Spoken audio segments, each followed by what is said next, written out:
साथियों, स्वागत करता हूं मैं आपका एनिमल हस्बेंड्री के पार्ट नंबर 13 में। आज हम यहां पे डिस्कस करेंगे आप सभी की बहुत सारी डिमांड पे कैटल्स में होने वाले रोग, उनका उपचार और उनके क्या लक्षण होते हैं, यानी कैटल डिजीज़ेस, उनका ट्रीटमेंट और उनके सिम्टम्स क्या होते हैं, उन सभी को यहाँ पे डिस्कस करेंगे। ये बहुत बहुत बहुत इम्पोर्टेंट वीडियो है। ये कैटल के डिजीज़ेस के बारे में हो सकता है मुझे 2 या 3 वीडियो और बनाने पड़े, लेकिन मुझे उससे कोई फ़र्क नहीं पड़ता, मुझे व्यूज़ से कोई फ़र्क नहीं है। मेरा कोशिश है कि आपको अच्छे से अच्छा कंटेंट दिया जाए ताकि आपके एग्ज़ाम में जो है क्वेश्चन बने और आप अच्छे से करके आएँ। ठीक है, तो बेहतरीन क्वेश्चन होंगे। ठीक है, सभी डिजीजेज एक वीडियो में कवर करना इम्पॉसिबल है क्योंकि वीडियो बहुत लंबा हो जाएगा। ठीक है, वैसे आप मुझे झेलते हैं तो फिर झेलना मुश्किल हो जाएगा, तो मैं कोशिश करूंगा वीडियो को 2 से 3 पार्ट में बनाऊं और जितने भी डिजीजेज हैं कैटल से रिलेटेड उन सभी को मैं डिस्कस करूंगा। आज हम यहाँ पे कुछ डिजीज को डिस्कस करेंगे, उसके बाद जो बच जाएंगे उन्हें नेक्स्ट वीडियो में डिस्कस करेंगे। ठीक है, बेहतरीन वीडियो है। यहाँ से 1 या 2 क्वेश्चन आपके एग्जाम में जरूर से बनेंगे। ध्यान से देखिए, इनका PDF आप नीचे टेलीग्राम चैनल है वहां से डाउनलोड कर सकते हैं, डिस्क्रिप्शन में लिंक मिलेगा, या फिर व्हाट्सएप ग्रुप का भी लिंक आपको वहां से मिलेगा, आप डाउनलोड कर सकते हैं। ठीक है, चलिए स्टार्ट। साथियों, पहले मैं आपको ये बता देता हूँ कि हमने अभी तक क्या क्या पढ़ लिया। मैंने आपको क्लास 12th में जितने भी लाइव स्टॉक के एनिमल्स हैं, पशुधन के जो एनिमल दे रखे हैं, उन्होंने सभी के बारे में मैंने आपको अलग अलग वीडियो बना रखी हैं। गाय की, भैंस की, भेड़ की, बकरी की, ठीक है, सुअर की नहीं बनाई, बना दूंगा बहुत ही जल्दी। घोड़ा, मुर्गी, ऊँट सभी की बना ली है। ठीक है, इनका अगर आपने नहीं देखे इनकी वीडियो, इन पे मैंने आधा घंटे का वीडियो बना रखा है, इनके बारे में सब कुछ डिटेल आपको मिलेगी। आप लिंक दे दूंगा मैं नीचे, वहां से आप देख सकते हैं, या प्लेलिस्ट में जाके एनिमल हस्बेंड्री की प्लेलिस्ट बनी होगी, वहां से आप देख सकते हैं। पहले मैं आपको थोड़ा सा इनके बारे में बता दूं। गाय के बारे में हमने आप सभी को बताया है कि गाय जो है, जो इंडियन गाय है, उसका जो जूलॉजिकल नेम होता है वो होता है बॉस इंडिकस। ठीक है, और इसमें गुणसूत्रों की संख्या 60 होती है। और भारत में जो ब्रीड है गाय की, करीब करीब 41 जो है ब्रीड भारत में है। और भारत में कुल पशुधन का, कुल लाइव स्टॉक का अगर गायों की बात की जाए तो 37.28% है कुल गायों की। सबसे ज़्यादा परसेंटेज किसका है? गाय का ही है। एक दूसरी जाति होती है, ब्रीड होती है, जिसे बोस टोरस कहते हैं। इसमें भी सेम नंबर ऑफ क्रोमोसोम होते हैं। भैंस के बारे में हमने पढ़ा, इसका जूलॉजिकल नेम हमने बताया था आपको कि बुबेलस बुबेलिस होता है। ठीक है, इसमें गुणसूत्रों की संख्या 48 से लेकर 50 तक हो सकती है। 13 मान्यता प्राप्त नस्लें हैं। और भारत में कुल पशुधन का, कुल लाइव स्टॉक का जो भैंसें हैं, बफेलो हैं, वो कितनी हैं? 21.23% कुल लाइव स्टॉक का बफेलो हैं। ठीक है, सिप के बारे में हमने पढ़ा है, मैंने आपको बताया था, इसका जूलॉजिकल नेम ओविस एरिस होता है। क्रोमोसोम की संख्या 54 होती है, 27 पेयर होते हैं। इसमें 42 ब्रीड हैं भारत में मान्यता प्राप्त भेड़ की। और कुल लाइव स्टॉक का, कुल पशुधन का भेड़ों की उसमें जो परसेंटेज है वो कितना है? 12.71% है। अगर बकरी की बात की जाए तो बकरी का जो जूलॉजिकल नेम है केप्रा हिरकस है। 60 क्रोमोसोम इसमें मिलते हैं। 28 नस्लें भारत में मान्यता प्राप्त है बकरियों की। और कुल पशुधन का जो बकरियों का योगदान है उसमें वो है 26.40% का। ठीक है, सुअर का जो जूलॉजिकल नेम है वो क्या है? सिस डोमेस्टिकस है इसका जो जूलॉजिकल नेम है। सुअर में गुणसूत्रों की संख्या 38 होती है। इसमें 7 नस्लें भारत में मान्यता प्राप्त हैं सुअर की। और सुअरों की जो योगदान है पशुधन में वो 2.01% है। मैं पूरे ऑल ओवर इंडिया की बात कर रहा हूँ। ठीक है, घोड़े की बात की जाए तो घोड़े का जूलॉजिकल नेम इक्वस केबालुस है। इसमें क्रोमोसोम की संख्या 64 है। पेयर की बात की जाए 32 पेयर हैं। ठीक है, और 6 नस्लें भारत में घोड़ों की प्रसिद्ध हैं, मान्यता प्राप्त है। और घोड़ों का जो योगदान है पशुधन में वो 0.12% है। ठीक है, और ऊंट की बात की जाए तो ऊंट का जो जूलॉजिकल नेम है वो 2 तरह के ऊंट होते हैं। एक होता है जिसमें 1 कुबड़ पाई जाती है, 1 हम्प वाला ऊंट। दूसरा होता है जिसमें 2 कुबड़ पाई जाती हैं, 2 हम्प वाला ऊंट। ठीक है, तो कैमेलस ड्रोमेडेरियस, इसमें जो है दोनों में गुणसूत्रों की संख्या 74 होती है। 9 गुणसूत्र, जो 9 इसमें ब्रीड हैं। और कुल पशुधन का जो ऊंट का योगदान है वो कितना है? 0.08%। और इसमें से भी सबसे ज़्यादा योगदान किसका है? सबसे ज़्यादा जो ऊंट है वो राजस्थान में पाए जाते हैं। और मुर्गी के बारे में हमने देखा था कि मुर्गी, सबसे पहला वीडियो हमारा पोल्ट्री फार्मिंग का ही था। मुर्गी का जूलॉजिकल नेम गेल्स डोमेस्टिकस होता है। गुणसूत्र की संख्या 78 होती है। 18 नस्लें जो हैं ब्रीड भारत में फेमस हैं उसकी। और इस तरह से। ठीक है, अब मैं आपको बताता हूं कि हमें पढ़ना है, हमारा टारगेट रहेगा पशुओं के रोगों, उनके कारक और उनके लक्षणों को हम देखेंगे। तो ये एक ओवरव्यू है, देख सकते हैं। बैक्टीरिया से जो रोग होते हैं, पशुओं में 8 तरह के रोग मेन जो एग्जाम में पूछे जाते हैं वो बैक्टीरिया से होते हैं। प्रोटोजोआ से 3 तरह के रोग होते हैं, और भी होते हैं लेकिन ये मेन है जो एग्जाम में पूछे गए हैं। विषाणु जनित रोग इतने 8 जो डिजीजेज हैं वो वायरस से होती हैं, और कुछ मेटाबॉलिक डिजीजेज भी होती हैं और कुछ अन्य भी। इसमें मैंने आज चीज़ों को सरल रखने के लिए मैंने इनको इस तरह से क्लासीफाई किया है। मेरी गारंटी आपको लाइव स्टॉक के इतिहास में ऐसा कोई एग्जाम नहीं है, इन सब के सब जो भी एग्जाम हुए हैं उनमें से जो अगर डिजीजेज रोगों से कोई क्वेश्चन पूछा गया है तो यहीं से पूछा गया है। अगर आपने वीडियो ध्यान से देख लिया तो कम से कम 2 या 3 नंबर आपके यहाँ से कंफर्म होके जाएंगे, ठीक है। अब एग्जाम में पूछेगा क्या आपसे, एग्जाम में ये पूछ सकता है कि निम्न में से कौन सा रोग जीवाणु जनित है, यानी बैक्टीरिया से होता है, वायरस से होता है, प्रोटोजोआ से होता है। दूसरा ये पूछ सकता है आपसे कि इनमें से जो है लक्षण पूछ सकता है। तीसरा ये पूछ सकता है कि इनके जो है ट्रीटमेंट के लिए क्या किया जाता है। तो ये आपको ध्यान से देखना है। चलिए स्टार्ट करते हैं, सभी को देखेंगे इनको। सबसे पहला जो डिजीज है ये है रिंडर पेस्ट डिजीज। कौन सा सबसे पहला डिजीज कौन सा है? Rinder paste disease. ये एक वायरस से होने वाला डिजीज है। किससे? ये वायरस से होने वाला डिजीज है।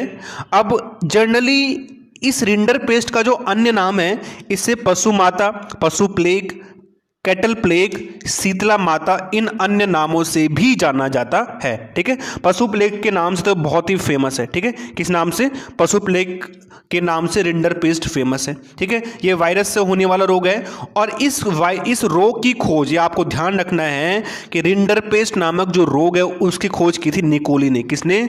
निकोली ने। किसने? निकोलस निकोली ने इसकी खोज की थी। तो एग्जाम में आपको ये भी पूछ सकता है, ठीक है। जनरली ये रोग गाय, भैंस और सूअर में अधिकतर होता है। लक्षण क्या है इसके? देखिए, इसके लक्षण है कि मुंह की श्लेष्मा, जो म्यूकस मेम्ब्रेन होती है, वो लाल रंग की हो जाती है और उसमें छाले पड़ने लगते हैं, ठीक है। जो पशु इस रोग से ग्रसित है उसके आंख और नाक से पानी गिरने लगता है, ठीक है। पशु को बदबूदार दस्त लगते हैं जिसमें खून आता है, यानी जो पशु जो गोबर करता है उसमें अजीब सी गंदी सी स्मेल आती है और उसमें ब्लड भी निकलता है, ठीक है। और पशु का जो तापमान है, जो टेम्परेचर है, वो बढ़ने लगता है। इसका टेम्परेचर करीब करीब 104 से 108 डिग्री फ़ारेनहाइट होने लगता है। और अगर पशु इस रोग से ग्रसित हो गया और अगर उसका ट्रीटमेंट सही समय पर नहीं हुआ तो 4 से 7 दिन में उस पशु की मृत्यु भी हो जाती है। देखिए, ऐसा होता है। वो जो रिंडर पेस्ट नामक डिजीज़ है या फिर जो पशु माता है वो इस तरह से दिखता है। ये इसका मुंह है, इसकी जो ऊपरी मेम्ब्रेन है यहाँ पे छाले पड़ने लगते हैं, ठीक है। तो इस तरह से वो दिखता है। अब अगर मैं बात करूँ, ठीक है, इस तरह से वो दिखता है। अब अगर बात की जाए कि इसका रोकथाम कैसे करते हैं, तो इसको रोकथाम के लिए, इसके रोकने के लिए जिस पशु को ये रोग हुआ है उसको अन्य पशुओं से अलग बांधना चाहिए, ठीक है। पशु में tissue culture vaccine, Zee TV vaccine और लेपिनाइड्स वैक्सीन भी लगानी चाहिए। अब ये इंपॉर्टेंट है। देखिए, अब जनरली भारत में ये रोग होता नहीं है, ठीक है। भारत में ये रोग पूर्ण उन्मूलन इसमें हो चुका है। इस रोग की रोकथाम के लिए भारत सरकार ने 1 अक्टूबर 1956 को, किस रोग की? ये रिंडर पेस्ट नामक रोग की रोकथाम के लिए भारत सरकार ने 1 अक्टूबर 1956 को एक कार्यक्रम चलाया था, जिसे उस कार्यक्रम को क्या बोलते हैं? पशु प्लेग उन्मूलन योजना।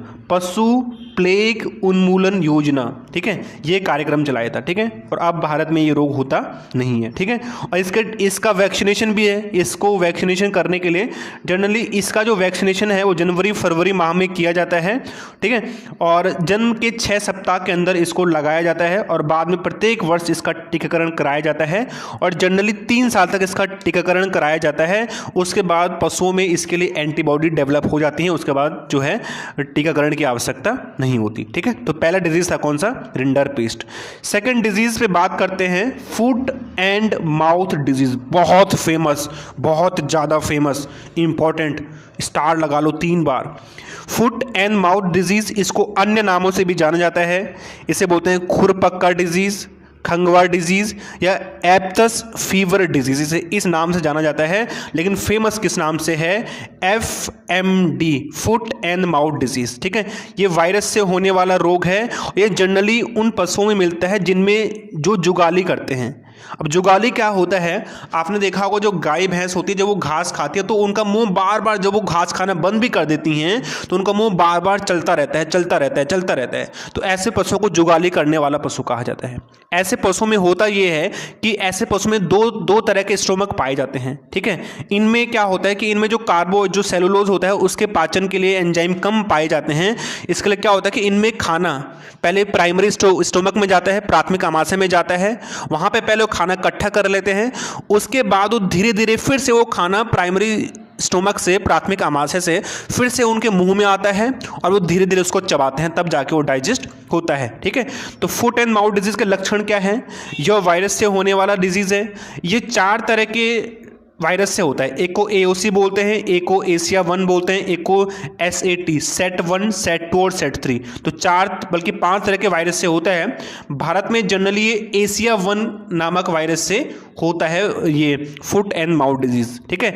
इसका जो इंक्यूबेशन पीरियड है वो 2 से लेके 8 दिन का होता है। अब इंक्यूबेशन पीरियड क्या होता है? इंक्यूबेशन पीरियड का मतलब होता है कि जिस पशु को ये बीमारी होगी 2 से लेके 8 दिन के अंदर ये लक्षण, फुट एंड माउथ डिजीज के लक्षण उसमें दिखने लगते हैं। यहाँ पे इंक्यूबेशन पीरियड का मतलब इससे है। मान लीजिए किसी पशु को जो है फुट एंड माउथ डिजीज हो गया, तो अगर उसको उस वायरस ने इन्फेक्ट कर लिया तो 2 से 8 दिन के अंदर उस पशु के अंदर जो है वो लक्षण दिखने लगेंगे, ठीक है। इसका इंक्यूबेशन पीरियड कितना है? 2 से लेकर 8 दिन। एग्जाम के पॉइंट ऑफ व्यू से आपको याद रखना है कि भारत में ये एशिया 1 नामक वायरस से जनरली होता है। अब इसके लक्षण क्या हैं? तो लक्षण है इसके मुंह से लार गिरना, मुंह से जो है इसके लार गिरती है, ठीक है। इसके जो पैर हैं उसमें छाले पड़ने लगते हैं, ठीक है। इसके पैर में छाले पड़ने लगते हैं। पशु का जो टेम्परेचर है उसका बुखार आने लगता है, उसका टेम्परेचर बढ़ जाता है, टेम्परेचर 104 से 105 डिग्री फ़ारेनहाइट तक हो जाता है। और ठीक है, और जनरली अगर पशु को बचाया नहीं गया तो इससे मृत्यु भी होने के चांसेस लगते हैं। सबसे इंपॉर्टेंट, पशु जो है लंगड़ा कर चलता है, ठीक है। तो इस तरह से दिखता है। देखिए यहाँ पे पशु के जो पैर है उसमें छाले पड़ने लगते हैं, ठीक है। इसके मुंह से जो नाक वाले एरिया हैं, जनरली जो नाक के आसपास का रीजन नाथून कहलाता है, तो नाथून वाले एरिया से जो है इसके पानी या लार टपकने लगती है। ये इसके मुख्य लक्षण। उपचार क्या है? बहुत ही इंपॉर्टेंट उपचार ये है कि जो पशु है उसके मुंह को 2% KMNO4, जिसे लाल दवा भी बोलते हैं, क्या बोलते हैं? रेड मेडिसिन बोलते हैं। तो 2% KMNO4 पोटेशियम परमैंगनेट या फिर फिटकरी के घोल से पशु को नहलाना चाहिए, या जहाँ पे उसके घाव है वहाँ पे उसको धोना चाहिए, या फिर 1% फिनाइल से पैरों को जो है साफ करना चाहिए। ये इसके ट्रीटमेंट है। ये आपको याद रखना है कि लाल दवा का यूज़ इसमें होता है। एग्जाम में ये पूछ सकता है आपसे कि लाल दवा का यूज़ किस बीमारी के लिए होता है, तो आपको याद रखना है FMD डिजीज़ के लिए होता है, ठीक है। ये इसका ट्रीटमेंट है, ओके। तो चलिए अब नेक्स्ट बात करते हैं रेबीज़ की। ये भी वायरस से होने वाला रोग है। अभी तक हमने सभी वायरस के रोग पढ़े हैं। रेबीज़ ये इस नाम से बहुत ही फेमस है। एग्जाम में एक बार पूछा भी गया है राजस्थान के पशुधन के एग्जाम में कि रेबीज़ को अन्य किस नाम से जाना जाता है, तो आपका आंसर होगा हाइड्रोफोबिया। किस नाम से? हाइड्रोफोबिया से। यानी रेबीज़ से जो पशु ग्रसित होता है वो जनरली उसको पानी से डर लगता है। ये रोग जंगली व मांसाहारी पशु को काटने से होता है, ठीक है। ये मांसाहारी पशु को काटने से होता है और जनरली इसमें पशुओं को पानी से डर लगता है, ठीक है। जो एक न्यूरोट्रोपिक वायरस की वजह से होता है, जो रेबीज रोग है वो न्यूरोट्रोपिक वायरस की वजह से होता है। और यह रोग विषाणु, ठीक है, विषाणु से होता है। और यह रोग पशुओं की लार में जो सलाइवा होता है उसमें सबसे ज़्यादा पाया जाता है। और जो रेबीज़ रोग है, रेबीज़ डिजीज़ है, इस वायरस का जो इंक्यूबेशन पीरियड होता है वो 14 से लेकर 90 दिन तक होता है। आपको इंक्यूबेशन पीरियड भी याद रखना है, जिन पे मैंने येलो टिक करवाया है वो आपको ध्यान से देखना है, ठीक है। इंक्यूबेशन पीरियड का मतलब जब पशु इस वायरस से ग्रसित होगा तो तुरंत लक्षण नहीं दिखेंगे, 14 से लेकर 90 दिन के अंदर लक्षण हमें दिखते हैं, ठीक है। तो इसके लक्षण क्या हैं? जो ये रेबीज़ रोग है इसके लक्षण हैं, पशु के मुंह से लार गिरने लगती है, पशु मक्खी आदि को हवा में पकड़ने की कोशिश करता है, जिसे फ्लाई बाइट कहा जाता है, ठीक है। क्या करता है पशु, जिस पशु को ये रेबीज़ रोग होगा वो क्या करता है, जो इंसेक्ट उसके आसपास, मच्छर एग्जांपल ले लो, मच्छर उसके आसपास उड़ रहा है, वो पशु क्या करेगा, उस मच्छर को मुंह से पकड़ने की कोशिश करेगा। पशुओं में इस तरह की आदत को फ्लाई बाइट के नाम से जाना जाता है। किसके? फ्लाई बाइट के नाम से, ठीक है। और इस रेबीज़ रोग में पशु लड़खड़ा के भी चलने लगता है, ठीक है। और पशु का जो निचला जबड़ा है वो लटक जाता है, ढीला हो जाता है और उससे जीभ जो है बाहर निकलने लगती है। इस तरह से देखें यहाँ पे ये है रेबीज़ रोग, ठीक है। इस तरह से देखें यहाँ पे ये इस तरह से यहाँ पे लक्षण है इसके रेबीज़ रोग के, ठीक है। चलिए आगे बात करते हैं, ध्यान से देखिए, ठीक है।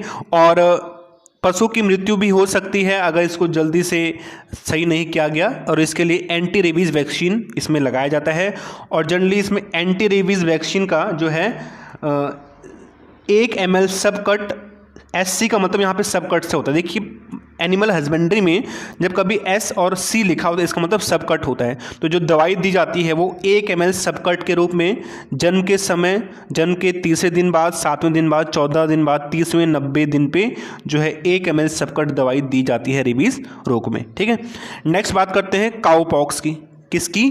काऊ पॉक्स की। ये भी वायरस से होने वाली डिजीज़ है। इस रोग को जो काऊ पॉक्स डिजीज़ है इसे अन्य नामों से स्मॉल पॉक्स, घोड़े में हॉर्स पॉक्स, भेड़ में सिप पॉक्स के नाम से भी जाना जाता है। यह वायरस यानी काऊ पॉक्स जो है वायरस से होने वाला डिजीज़ है। और किस वायरस से? वायरोला बोविस वायरस से, यानी बोविस वायरस जनरली ये होता है। इसका इंक्यूबेशन पीरियड 2 से लेके 8 दिन का होता है। इंक्यूबेशन पीरियड मैं आपको बार बार बता रहा हूँ, अगर समझ में नहीं आए किसी को तो आप मुझे कॉमेंट कर सकते हैं, ठीक है। लक्षण क्या है काऊ पॉक्स के? पशु को अपने थनों पर लाल दाने उभर कर छालों का रूप ले लेती हैं। यानी इस पशु के जो थन होते हैं उसके थनों पे जो है लाल स्पैचेस पड़ने लगते हैं। पशु को बुखार आने लगता है और इसका जो टेम्परेचर है बॉडी का 104 से करीब 104 से लेके 110 डिग्री के फ़ारेनहाइट के आसपास होता है। यहाँ पे 105 लिखा हुआ है, ठीक है। इस तरह से होता है। देखिए यहाँ पे पशु के पूरे शरीर में दाने दाने से हो जाते हैं। यहाँ पे देखिए ये आपको काऊ पॉक्स दिखेगा, ठीक है। जैसे इंसान में चिकन पॉक्स होता है ना, वैसे इसमें काऊ पॉक्स होता है जानवरों में। पशु के शरीर में पूरे दाने दाने होने लगते हैं, ठीक है। ठीक है भाई, हाँ आगे देखो क्या है, ठीक है। अब यहाँ पे इम्पोर्टेंट है, यहाँ पे देखिए इस रोग से अगर पशु की मृत्यु डेथ होने पर पशु को जनरली दबा दिया जाता है और दबाने के साथ साथ उसे कास्टिक सोडा, चूने और कास्टिक सोडा के साथ उसको ज़मीन के अंदर दबा दिया जाता है, ताकि जो वायरस होता है वो वायरस कास्टिक सोडा और चूने के साथ जो है वो जल्दी से सर्वाइव नहीं कर पाता, जल्दी उसकी मृत्यु हो जाती है, ठीक है। तो ये है। और अगर पशु जिंदा है तो उसके घावों में एक एंटीसेप्टिक लगाना चाहिए। जनरली यहाँ पे एंटीसेप्टिक बोरिक एसिड यहाँ पे एंटीसेप्टिक के रूप में प्रयोग किया जाता है। तो एग्जाम में आपसे ये पूछ सकता है कि बोरिक एसिड का यूज़ निम्न में से किस बीमारी में किया जाता है, तो आपका आंसर क्या होगा? काऊ पॉक्स के बीमारी में, ठीक है। नेक्स्ट है एंथ्रेक्स डिजीज़। ये बहुत ही डिजीज, अब ये एक बैक्टीरियल डिजीज़ है, ठीक है। अभी तक हमने सब के सब जो है वायरस वाले डिजीज़ पढ़े, अब मैं आपको बैक्टीरियल डिजीज़ बता रहा हूँ। सबसे पहला फेमस एंथ्रेक्स डिजीज़। क्या? Anthrax disease. इसे बहुत ही फेमस है, इसे इन नामों से भी जाना जाता है, ठीक है। इसे जनरली गिल्टी, जहरी बुखार, प्लीहा ज्वर, विषहरी, या फिर इस नाम से तो बहुत ही फेमस है ये वुल सॉल्टर डिजीज़ या वुल सॉल्टर डिजीज़। वुल सॉल्टर डिजीज़ इसलिए कहते हैं इसको क्योंकि ये जनरली जो लोग ऊन का पालन करते हैं उन लोगों में पाया जाता है, इसलिए इसको वुल सॉल्टर डिजीज़ कहा जाता है। क्योंकि ये जो एंथ्रेक्स डिजीज़ है बैक्टीरियल डिजीज़ और जनरली भेड़ में अधिकतर होता है और भेड़ से हम ऊन प्राप्त करते हैं, इसीलिए इसे वुल सॉल्टर डिजीज़ भी कहते हैं। ये बैक्टीरिया से होता है एंथ्रेक्स डिजीज़, और किस बैक्टीरिया से? बेसिलस एंथ्रेसिस से। किससे? बेसिलस एंथ्रेसिस नामक बैक्टीरिया से एंथ्रेक्स डिजीज़ होता है। यह रोग मुख्य रूप से भेड़ों में फैलता है तथा गाय और भैंस में भी हो सकता है। यह रोग ऊन का काम करने वाले व्यक्तियों में भी फैल जाता है, जिस कारण इस डिजीज़ को वुल सॉल्टर डिजीज़ के नाम से जानते हैं। बहुत इंपॉर्टेंट, बहुत बहुत बहुत इंपॉर्टेंट, एग्जाम में पूछ सकता है आपसे कि वुल सॉल्टर डिजीज़ के नाम से जाना जाता है, तो आंसर क्या होगा? एंथ्रेक्स डिजीज़ को जाना जाता है, ठीक है। इसके लक्षण क्या हैं? लक्षण ये हैं इसके कि इस रोग में यानी एंथ्रेक्स डिजीज़ में जो प्राकृतिक छिद्र होते हैं, जैसे कि नाक हो गया, ठीक है, जहाँ से गोबर करता है उस साइड से, वहाँ से रक्त का स्राव होने लगता है। उस एरिया से क्या होता है? रक्त स्राव होने लगता है। और एंथ्रेक्स डिजीज़ में खून का थक्का, ब्लड की क्लॉटिंग नहीं होती, खून का थक्का नहीं जमता और पशु जो है अचानक उसकी डेथ हो जाती है, ठीक है। आगे देखो क्या है, पशु की अचानक क्या हो जाती है? डेथ हो जाती है, ठीक है। और इस रोग में यानी एंथ्रेक्स डिजीज़ में पशु की छाती पर सूजन आता है। एक इम्पॉर्टेंट देखिए, इस रोग में पशु दांतों को किटकिटाता है, यानी ऐसे करता है, ऐसे ऐसे बोलते हैं किटकिटाना, जैसे ठंड में होता है ना, ठंड में ठंड लगती है तो हम ऐसे करते हैं। तो इस रोग में पशु दांतों को किटकिटाता है और गोबर के साथ काला खून और झागदार पदार्थ निकलने लगता है। ठीक है, इसीलिए इस रोग को किटकिटाना रोग भी कहा जाता है। ठीक है, नियंत्रण कैसे कर में तो पशु को मरने के बाद अगर पशु की डेथ हो गई तो पशु के गोबर व अन्य कचरे को गड्ढे में यानी ज़मीन के अंदर दबा देना चाहिए। अगर पशु की डेथ हो गई तो पशु और उसके गोबर को, क्योंकि उसमें भी ये बैक्टीरिया हो सकता है, उसे ज़मीन के अंदर दबा देना चाहिए चूने के साथ। और अगर पशु जिंदा है तो उसे वैक्सीन देनी चाहिए। वैक्सीन में क्या करना चाहिए कि 10 ml जो है गाय को 10 ml सब यूनिट सब कट के रूप में जो है गाय को देनी चाहिए और 5 ml सब कट के रूप में भेड़ और बकरी को देनी चाहिए। तो एग्जाम में आपसे ये भी पूछ सकता है कि एंथ्रेक्स के रोग में जो वैक्सीनेशन दी जाती है वो गाय में कितनी दी जाती है, तो आपका आंसर क्या होगा 10 ml शॉर्ट कट डिजीज़ के रूप में गाय में, और भेड़ और बकरी में कितनी 5 ml सब कट डिजीज़ के रूप में। ठीक है, ये है इसके बारे में। और देखो नेक्स्ट डिजीज़ कौन सा है, नेक्स्ट डिजीज़ है गलघोटू। गलघोटू नेक्स्ट बैक्टीरियल डिजीज़ है। इसका अन्य नाम है घुरका घोटुआ। ये इस नाम से बहुत ही फेमस है, पास्चुरेलोसिस। किस नाम से? पास्चुरेलोसिस नामक नाम से बहुत ही फेमस है गलघोटू, या घुर्रा नाम से भी फेमस है। ठीक है, ये बैक्टीरिया से होता है। जनरली ये जो गाय भैंस और उनके बछड़े होते हैं उनमें जनरली ये मिलता है। ठीक है, ये बैक्टीरिया की वजह से होता है। ठीक है, गाय में जनरली ये पास्चुरेला बोबी सेप्टिका नामक बैक्टीरिया की वजह से होता है। अगर बफेलो की बात की जाए तो पास्चुरेला बुफेलिसेप्टिक नामक बैक्टीरिया की वजह से ये भैंस में होता है। ठीक है, याद रखना है आपको। अगर इसके लक्षणों की बात की जाए तो लक्षण क्या है इसके लक्षण ये है कि बॉडी का टेम्परेचर हाई हो जाता है, इसमें लार गिरने लगती है। ठीक है, पशु जीभ को बाहर निकालकर घुर घुर की आवाज़ करता है। ठीक है, आवाज़ करने लगता है। तो एग्जाम में आपसे ये पूछ सकता है कि निम्न में से किस बीमारी में पशु घुर घुर की आवाज़ करता है, तो आपका आंसर क्या होगा गलघोटू बीमारी में। ठीक है, पशु के झालर, कंठ, निचले जबड़े तथा गले में सूजन आ जाती है। ठीक है, पशु बेबस होकर जमीन पर गिरने लगता है और 12 से 14 घंटे के अंदर या 24 घंटे के अंदर पशु की डेथ भी हो सकती है। ठीक है, रोकथाम क्या है? रोगी पशु के संपर्क में आए पशुओं को HS सीरम का टीका लगाना चाहिए। ठीक है, और पशुओं को जो है वैक्सीनेशन करनी चाहिए। ठीक है, और मानसून से पहले ही टीकाकरण करना चाहिए। ठीक है, अगली बात करते हैं लंगड़ा बुखार की। किसकी? लंगड़ा बुखार, ये भी एक बैक्टीरियल डिजीज़ है। लंगड़ा बुखार को ये इस नाम से तो बहुत ही फेमस है। किस नाम से? ब्लैक लेग काटर, या फिर इसे ब्लैक क्वार्टर डिजीज़ भी कहते हैं। जो लंगड़ा बुखार हो, जहराबाद, सुजाल, सबसे ज़्यादा फेमस है चुरचुरिया और ब्लैक क्वार्टर या ब्लैक लेग के नाम से बहुत ही फेमस है। ठीक है, ब्लैक लेग क्वार्टर के नाम से। यह रोग यानी लंगड़ा बुखार या ब्लैक लेग क्वार्टर वर्षा ऋतु में बछड़े और बछड़ियों में अधिक होता है। यह गाय भैंस में अधिकता से मिलता है। और जो लंगड़ा बुखार है या ब्लैक क्वार्टर डिजीज़ है, ये जनरली 6 से 3 साल के पशुओं में ज़्यादा होता है। कारक ये बैक्टीरिया की वजह से होता है। किसकी वजह से? बैक्टीरिया की वजह से। और किस बैक्टीरिया की वजह से? क्लोस्ट्रीडियम सोबियाई। किससे? क्लोस्ट्रीडियम सोबियाई नामक बैक्टीरिया से ये फैलता है। जबकि भेड़ में, सिप में जो क्लोस्ट्रीडियम सेप्टिका नामक बैक्टीरिया की वजह से फैलता है। एग्जाम में आपको कन्फ्यूजन क्या करेगा? देखिए, बोलेगा कि जो लंगड़ा बुखार है भेड़ में निम्न में से किस वायरस की, किस बैक्टीरिया की वजह से फैलता है। वहाँ पे ये ऑप्शन भी दे देगा, क्लोस्ट्रीडियम सोबियाई भी दे देगा और क्लोस्ट्रीडियम जो है सेप्टिका भी दे देगा। तो आपको आंसर इस पे टिक नहीं करना, किस पे करना है?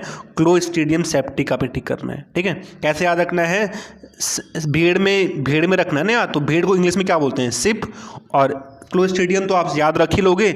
और सेप्टिका में भी क्या आ रहा है? एस, तो SS मतलब S², तो यार ऐसे रख सकते हैं आप। ठीक है, लक्षण क्या है इसके? जो लंगड़ा बुखार है, ब्लैक क्वार्टर डिजीज़ है। इस रोग में पशु के मांसल भाग, गर्दन और अगले पैर में सूजन आ जाती है, जिससे पशु लंगड़ा के चलता है। और सूजन इसमें क्या होता है कि पशुओं की हड्डियों से चुर-चुर की आवाज़ आती है। इसी कारण इस बीमारी को चुरचुरिया डिजीज़ भी कहा जाता है। क्या कहा जाता है? चुरचुरिया डिजीज़ भी कहा जाता है। अब इसकी बात करते हैं, इसके लक्षण हैं, ठीक है। अब बात करते हैं इसका उपचार की। तो उपचार क्या किया जाता है? सूजन वाले भाग पर चीरा लगाकर काले पदार्थ को निकालकर टिंचर आयोडीन, इसका उपचार किया जा सकता है टिंचर ऑफ आयोडीन से। किससे? Tincture of iodine. तो मैं नहीं बताऊंगा टिंचर ऑफ आयोडीन क्या होता है, आप मुझे कमेंट करेंगे कि टिंचर ऑफ आयोडीन क्या होता है, ठीक है। जिसको आता है, आपने केमिस्ट्री में पढ़ा होगा, टिंचर ऑफ आयोडीन वहाँ पे बहुत ही फेमस है, ठीक है। और उपचार ये करना चाहिए कि पशु को BQ ब्लैक क्वार्टर वैक्सीन देनी चाहिए, जिससे कि पशु को बचाया जा सके। और गाय व भैंस में वैक्सीन में जो है 5 ml जो है सबकट के रूप में वैक्सीन देनी चाहिए। और भेड़ और बकरी में 2 से 3 ml जो है वैक्सीन सबकट के रूप में देनी चाहिए। SC का मतलब यहाँ पे सबकट से होता है। किससे? सबकट से होता है, ठीक है। तो आज के लिए बस इतना ही है। बाकी जो नेक्स्ट बचेंगे, चिंता मत कीजिए, मैं आपका चुन चुन के सभी डिजीज़ेस को ख़त्म करवाऊंगा। चिंता ना करें, धैर्य धरें और पढ़ाई करते रहें। बाकी बचे हुए डिजीज़ नेक्स्ट पार्ट में करेंगे। जय हिंद, जय भारत, गॉड ब्लेस यू।